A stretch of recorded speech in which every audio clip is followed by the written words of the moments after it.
Hey guys, I'm going to go ahead and read Cindy Watts, A Woman of Strength and Love, Part 2, which begins with the heading Learning of the Pregnancy on Facebook.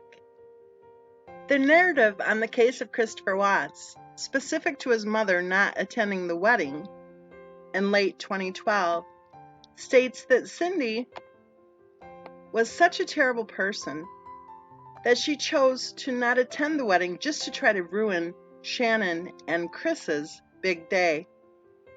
The story goes that Cindy and her daughter Jamie cross-contaminated the food at one of the pre-wedding parties.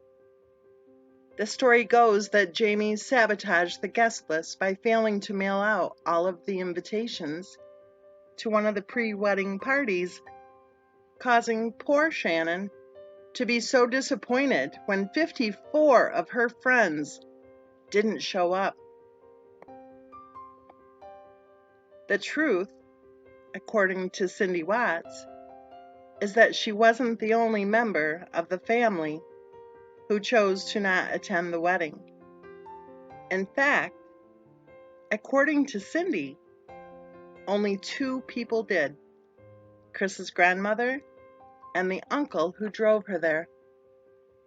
The truth is, according to Cindy, that both Chris's grandmother and his uncle were treated like total crap and were all out ignored, except for the few minutes that Shannon directed Chris to dance with his grandmother so they could, quote, get a good picture or get a good photo.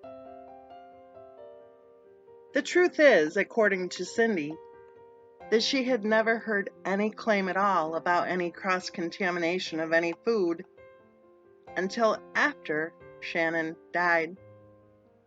The truth is, according to Cindy, there was plenty of food for Shannon to choose from, even given Shannon's claim at the time that she was gluten intolerant. In fact,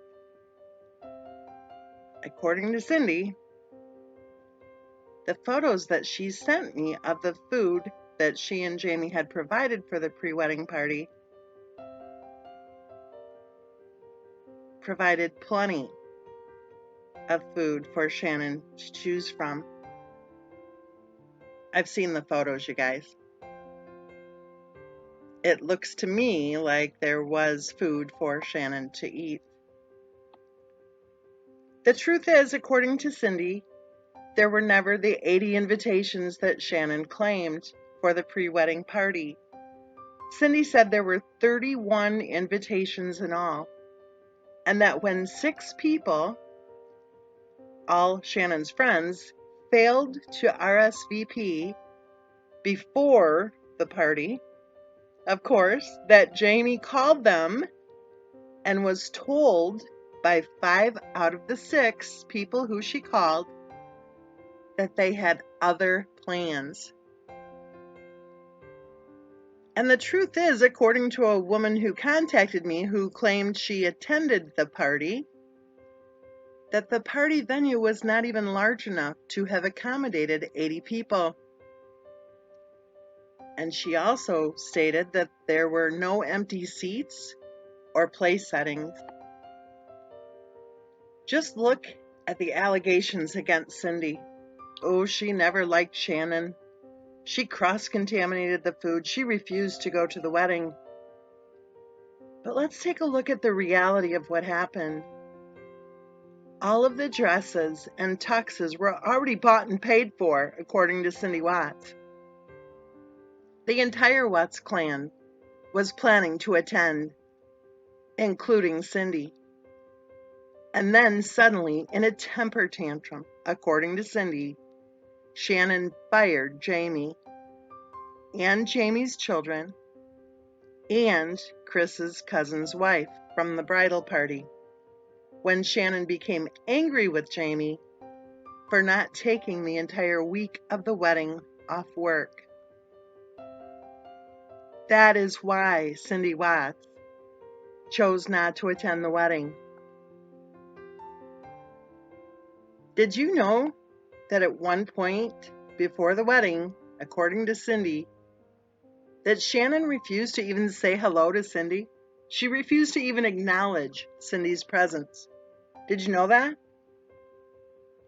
When Chris and Shannon showed up to visit his grandmother, who lived right across the street from Cindy and Ronnie, they refused to even wave hello to Cindy, who was working right outside in the front yard. And the truth is that when the game-playing, immature, rude Chris and Shannon entered Chris's grandmother's home, Chris's grandmother read both of them the riot act. She saw through their games, and she wasn't going to have any part of just standing by and watching her grandson act like an idiot without at least speaking her mind. She had witnessed what they had just pulled. She saw them parked down the street, and it was as if they were waiting for Cindy to move out to the front of the house, knowing full well that Cindy was working on the yard at the time.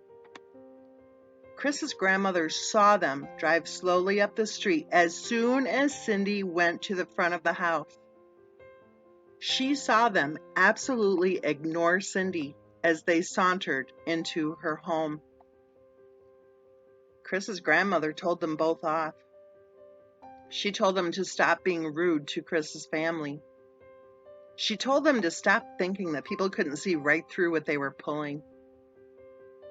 In my opinion, Chris's grandmother did what every single member of the Watts clan should have been doing, calling out both Chris and Shannon for their bad behavior. Shannon would have known from that day forward that she didn't have a chance to come between Chris and his grandmother, because Chris's grandmother stood up against the crap that was going on. But at the same time, evidently, Shannon convinced Chris that his family wasn't being nice to her. Let all of that sink in. This will be the video that I upload to Patreon this morning to the brand new tier titled Cindy Watts, A Woman of Strength and Love. I'll put the link to that tier on Patreon in the description below this video, so you'll be able to link on it if you'd like to join. Everybody have a great day.